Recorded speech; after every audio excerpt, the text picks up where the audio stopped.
This is some work that I did for my PhD. Hopefully I'll still remember it all. So I finished that up last year. It's got a nice shot here from the top of Benedictine, just above Pitlochry. So what I'm going to cover today, a little bit on why snow is important for flooding and how we currently approach that problem. What kind of data sets are available for us to understand how much snow cover and potential snowmelt there might be, how we might use those in some modelling, some results we could get out of that, and then thinking about how we then merge together the snow component and what might be going on in rivers, and hopefully finishing with some maps. So we'll start somewhat south of the border, down in London, 70 years ago. So this is taken from January 1947. And that winter sort of had a deep freeze. So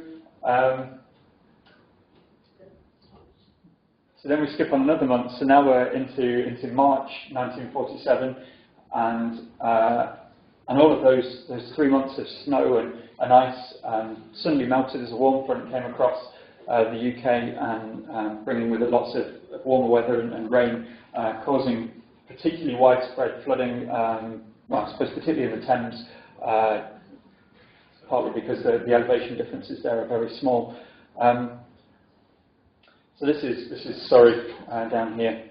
So how does that compare to more modern times? So here we've got a bridge in Surrey showing floodwaters from the 2014 floods, and that they're below the 1947 level.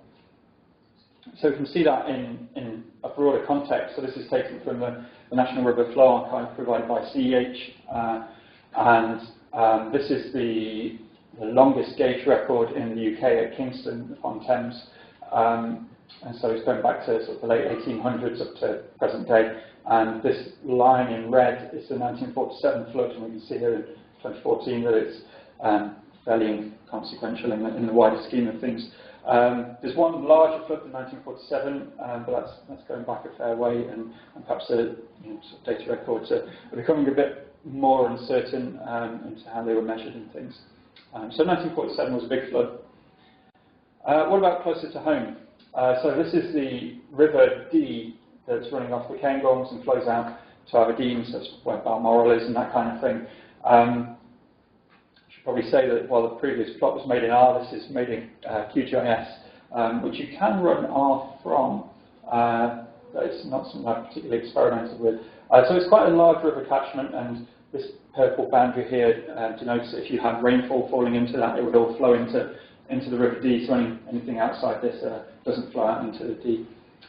And what we've got here are flood peaks going back to the early 1970s up until sort of the late noughties. And these are coded into 3 different groups, depending on whether I had snow data and whether or not there was snow in the catchment or not. So the black circles meant I had no information about snow in the catchment. The red circles are that there was snow in the catchment, hence there was some snow involvement in this flooding. And the blue cross is that there's no snow. So we've got 2 plots here. That the top one is showing them purely chronologically, and the bottom plot is showing these flood events split throughout the year. So we've got January, February, March, and onwards. So what we can see is there's basically either no snow data or no flooding from snow in the summer months, which is what we'd expect. In the early part of the winter, there are not that many snow events or flood events that involve snow, which is probably also what we'd expect. There's not been time for snow to build up in the catchments. And then if we look in the spring, there are a lot more snow and flood events at the same time. So from this, and probably I should say that each one of these represents each point represents the largest flood in any given year on the River Dee. So we can see from this that broadly they're split into groups of a third. 1/3 I have no information about, 1/3 have no snow, and 1/3 had snow. So it's quite important in Scotland, particularly in areas that are, say, draining off highland like the Cairngorms. So how do we currently handle flood assessment in the UK. And I'm not talking about forecasting in a day-to-day terms. So in terms of if you're ringing up floodline and you're going to find out if your house is going to flood in the next 3 hours, I'm not discussing that. What I'm talking about here is how do you predict where you're likely to have problems from flooding. So this would be your flood risk map, or thinking about the maximum flow you might get that you would need to design a dam for, or something like that. So at the moment we use this 42 millimetres per day, so you can think of that as a sort of a rainfall equivalent. So that if you had 42 millimetres of rain, sort of about that much, isn't it, or so, that would then be, you could then think of that as an equivalent of snowmelt. So this is legally required for dam design, and it should be used in a lot of flood risk assessments that you get with planning, but it often isn't. And it's from two documents, from the Flood Facilities Report in 1975, and then was rolled out pretty much verbatim for the Flood Estimation Handbook in 1999, both of which were quite a while ago. So what could we do to improve on those figures, or on that one specific figure? That, bearing in mind particularly that 42 millimetres per day is applied everywhere from the Thames up to developments on wind farms in appropriate in the Cairngorms or sort of wherever else. So we can start thinking about snow data that we might be able to use. So we've detailed some data sets here, or at least just named some. So we've got the Snow Survey of Great Britain, which is the data set I'm going to focus on in this talk. We've got Met Office stations. So these circles all represent different Met Office stations that have recorded snow at different times, and some of these were used in my modelling, hence why they're nicely circled. But actually these are all at quite low elevations, so we see here that anything that's near enough white is below 150 metres. Generally snow falls in the mountains, so having low-level stations isn't all that much use. And those that are over 500 metres, there's maybe sort of only two in all of Scotland. The UK Climate Projections 2009 data set is a gridded data set across Great Britain, slightly confusingly called UK, but we'll bypass that. And it's a 5-kilometre grid and covers things like temperature, precipitation. It's got the number of days of snow cover per month in, but that's been interpolated from these low-lying stations, so it has numerous problems at higher elevations. Satellites struggle with snow in Scotland.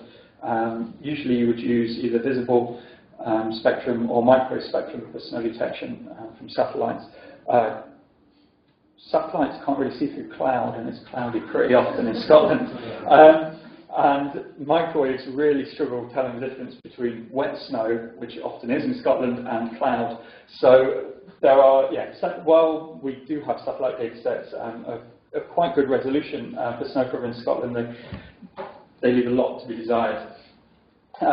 This sort of snowiness index is sort of compiled from different newspaper reports and journals and that kind of thing, and there's obviously very small experiments, but that might be single hill slopes, so you can't really talk about what's happening across the whole of the country from small isolated experiments that maybe only last for one winter season or two. So I'm going to focus here on the Snow Survey of Great Britain, which ran from around about 1945-ish until about 2007. It was collected on a daily basis by observers going out at 9 o'clock each morning and looking at the local hill slope and saying, I can see the snow at 300 metres or 450 metres.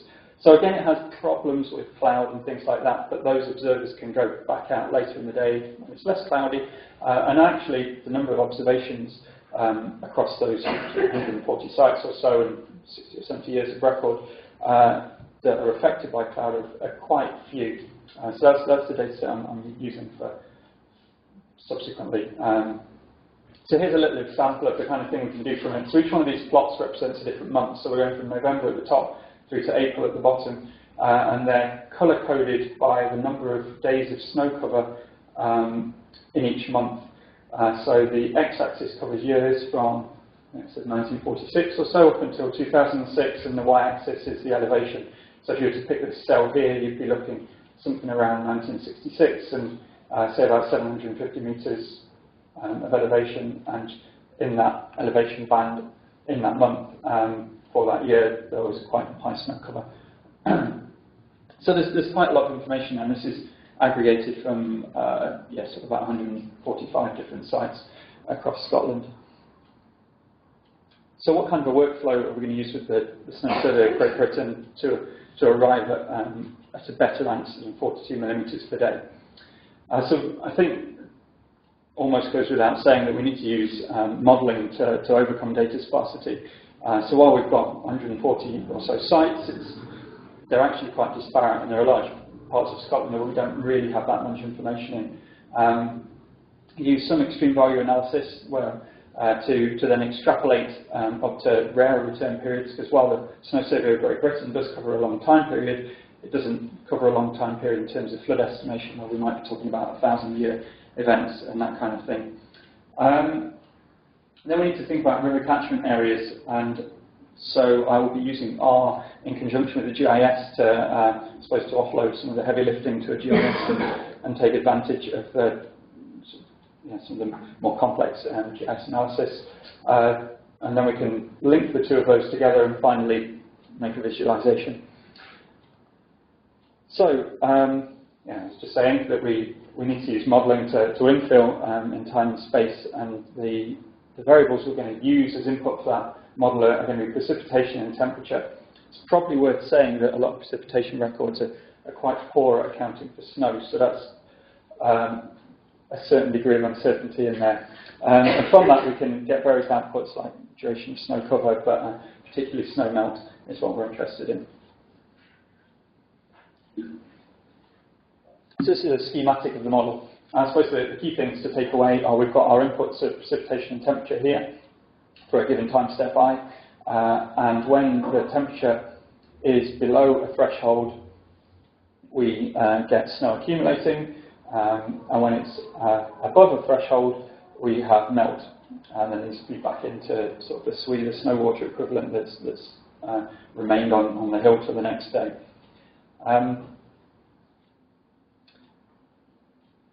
But we want to not just run that at a single place, we want to run that on a grid. So the UK climate projections data set I mentioned, I use the precipitation temperature, or daily precipitation and temperature data from that to run a model on a 5-kilometre grid across Scotland. So here we can see some of the grid cells, and these grid cells correspond to grid cells that overlap the visible areas from these. I feel like I should know how many there are, 5 different snow survey sites. So we've got sort of from Castle in the north to Eskdale Muir in the south, and then a few more in the Highland areas. So what I mean by a visible area is we can use GIS to estimate with a digital elevation model what you can see from a given point. So when that observer is going out at 9 o'clock in the morning and says, okay, on that hill slope I can see, we can then say, well, what could they see? And so that envelope that they could see then overlaps with these cells. So these show what effectively is the calibration cells for the model. So what we're calibrating against here is whether or not snow was present on a given day in the model, and whether or not snow was present in the observed record. This is, I suppose, a bit more of an exploration of our data coverage. So we've got the 5 snow survey sites on the y-axis, and they're plotted chronologically, showing the number of days of observations each year. So you see White Hillocks was the last station to start recording in something like the late 1970s, and Furset was the first one to stop in around about 1999 or so. But generally we've got some lots of dark colours, so lots of good data for the majority of our time period. And they cover a good range of elevations as well. So if we think back to those Met Office sites only being below 700 metres, and most of them being below about 400 metres, these are the mean elevations of each cell from this plot, plotted as box plots for each of the 5 sites. So you see we've got lots of coverage around about 400 or 500 metres, but at 2 of the sites coverage up to sort of 800 metres or so. It's worth noting that Furset can see Anach Mor and possibly Ben Nevis, and so because these are averages across a 5-kilometre grid cell, it's not going to be picking up the 1,300 metres that the maximum point is, and sort of the average height of Ben Nevis for that grid cell is around about 1,900 metres, something like that. So then I ran my model. It's worth noting here that L-apply and MCL-apply are fantastic for doing multi-core analysis or multi-core processing. And what we've got are the arbitrarily best model runs, so based on model performance, where the model scores 1 if it gets it right on a given day and scores -1 if it gets it wrong on a given day. So a score of 1 would be absolutely perfect. And I've stuck in an arbitrary threshold, but I've only plotted them above. And we've got two different things on the x-axis. The top plot, we've got the number of days of snow cover for the whole period, and the bottom plot, we've got the sum of snow melt. Our calibration data from the snow survey only tells us about. So on a rainy day, I would love to explore this a bit further and sort of the variability in this, but as it was, I took quite a deterministic approach and purely applied a single set of parameters from this. So yeah, and maybe as an aside, I've run this model about 18,000 times, hence the need to do it in parallel. And so each one of these represents a different set of parameters. So what about the model performance from the deterministic run that I finished up with? So we've got split into two sets here. We've got a calibration set and verification set, and I think the verification period is about 18 years, and the calibration period is sort of 30 or 40 years or so. So they're long records, and with hindsight, what I should have done here is not purely split them by time period, but randomly sampled winter periods throughout. So this runs up until I think about 1990, and verifications from 1990 onwards. And the reason that I don't think that was appropriate, if you're eagle-eyed, you'll see that the verification period performs slightly better than the calibration period. And the reason for that is the model finds it much easier to be right when it's less snowy. If the temperature is 5 degrees or 10 degrees, then the model has no confusion about when it's snowing. But when it's around about 0, that's when the model can get it wrong, and if it's below 0, it's maybe confused about how much melt you may or may not be getting. So it's more prone to errors when there's more likelihood of snow. And from 1990 onwards until the end of this record in 2006 or so, there was less snow, so it was easier for the model to be right. And hence why I should have sampled years randomly along the way, rather than splitting them into two distinct sections. And so what do we then get out of that? So here we see these are sort of model outputs with each one a 5-kilometre grid cell. On the left, we've got the 2-year return period. On the right, we've got the 100-year return period, with each cell colour-coded by the melt or the maximum melt you might get each day. So it's following the extreme value analysis. So we've got some high points here, sort of Ben Nevis, kind of expect it gets a lot of snow, but not actually that bad in the 2-year return period in terms of comparing it broadly to that 42 millimetres per day. But the 100-year return period is around about up to 100 millimetres per day. So in excess of double the design criteria for dams and things. In of itself, that's not necessarily a problem, because these are describing grid cells, and a dam might not necessarily be entirely draining from one grid cell. It might be a fair way downstream. So if we think back to Aberdeen and the decatchment, so you're going to then start taking an average of the melt across those cells, and maybe the lower melt from the low-level cells is going to cancel out the high-level ones. So this is a slightly more detail of the previous plots. Each circle here represents one of the grid cells that we saw. So we've got the 2-year return period here, and we see sort of only a handful of cells are exceeding 42 millimetres per day, but in the 100-year, as quite a lot of cells are exceeding that design or the current design maximum.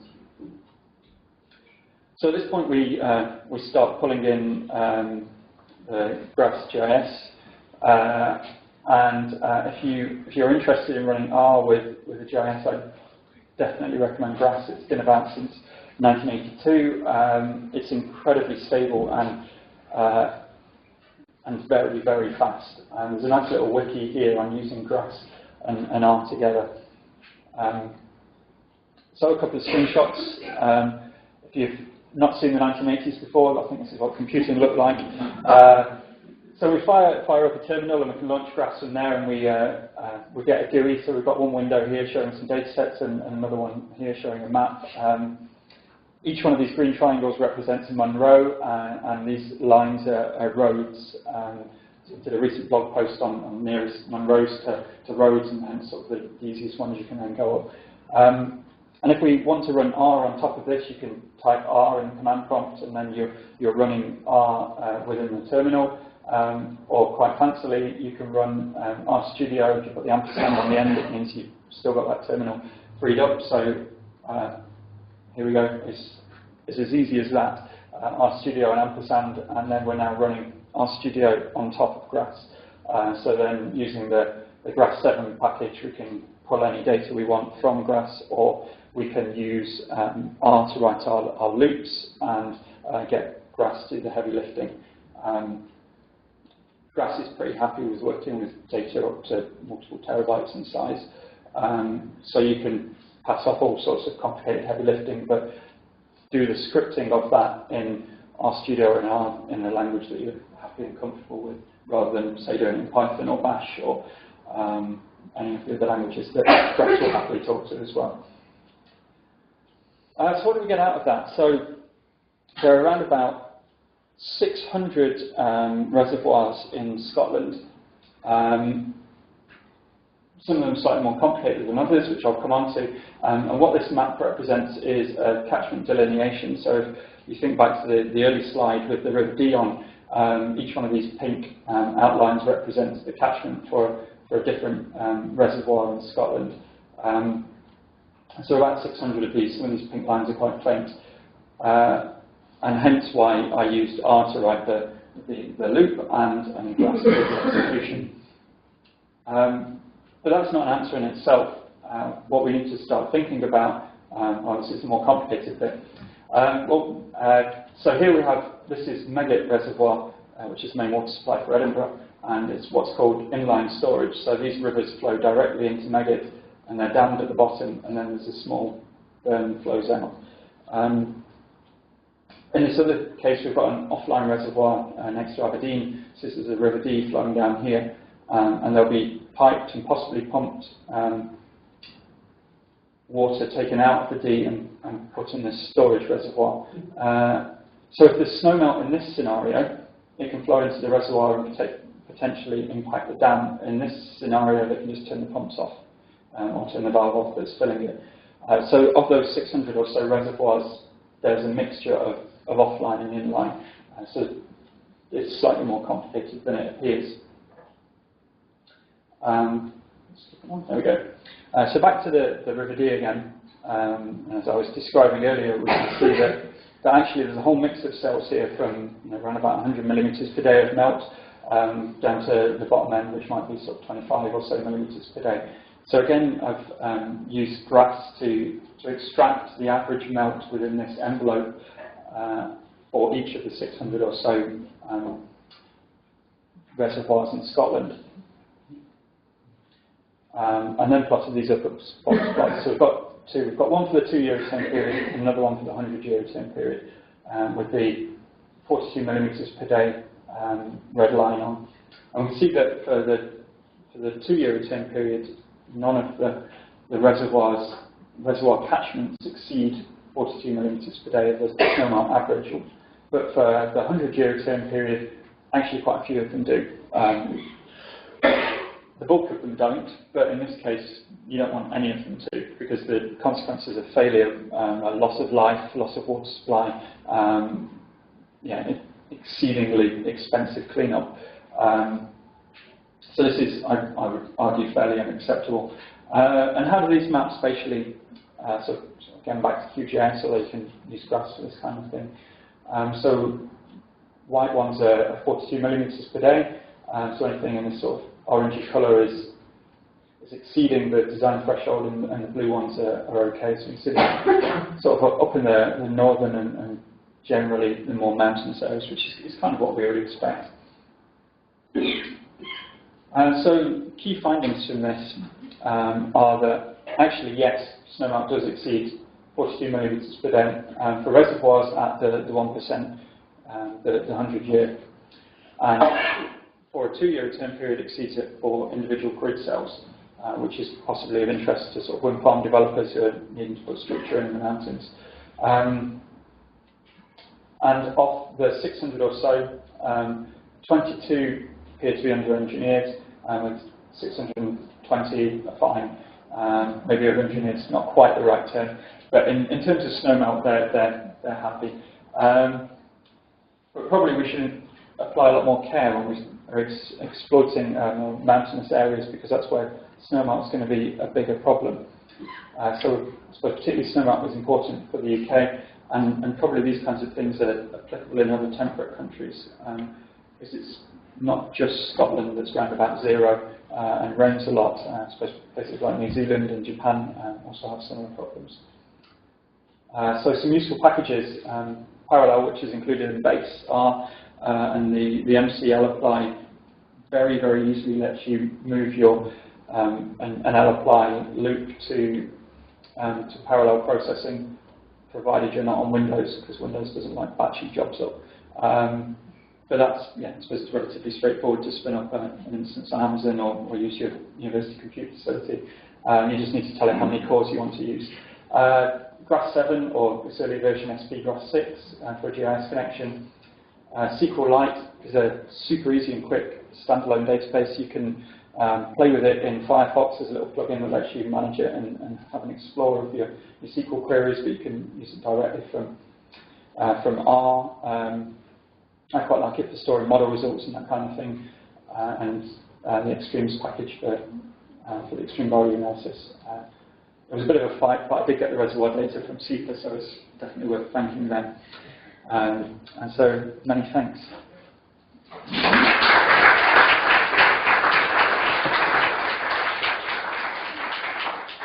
Any questions, folks?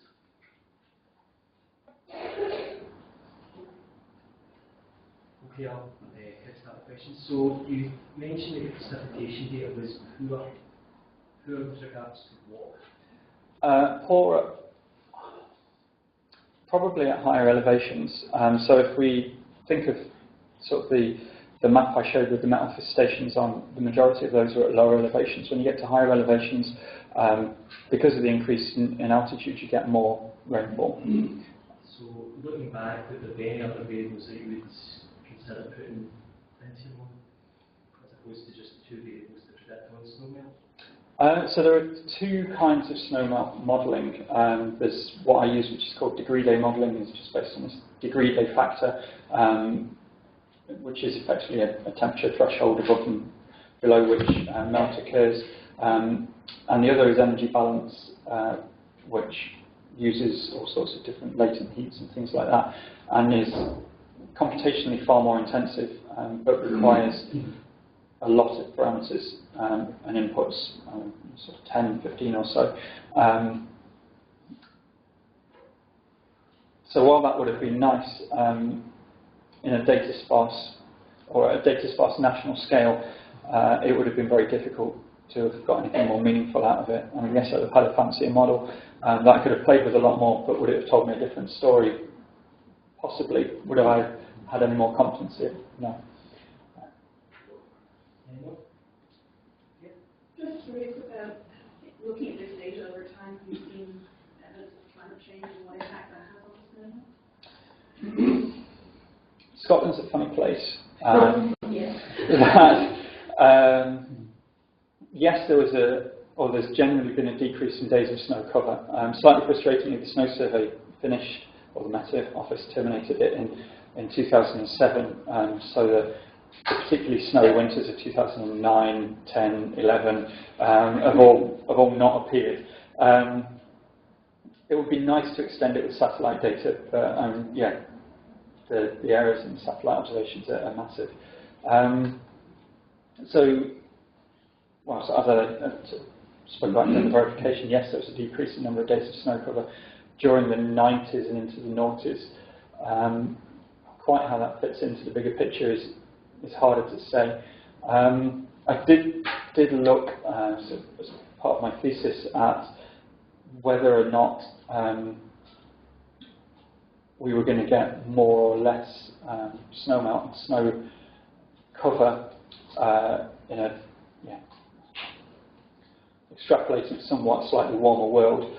It looks like places like Ben Nevis are getting slightly more days of snow cover on average, probably because a changing climate for Scotland is likely to mean it gets wetter. But the high mountains of Scotland are still cold enough for that precipitation to fall as snow. But then at some point the freezing level will lift above the mountains and hence it will be rain and not snow. Southwest and dumps it in the top end of the D, the deadline, and things like that. But that's a slightly different application because I'm looking at such sort of 5 kilometre grid cells, and I'm not interested in whether it's going to flood tomorrow. I'm interested in the likelihood of flooding at a given place for a given return period. Just thinking that yesterday there was snowfall in Aviemore. Yeah. Where the SDC was taking place. The snow apparently disappeared after the 2 big politicians left. And with that, folks. I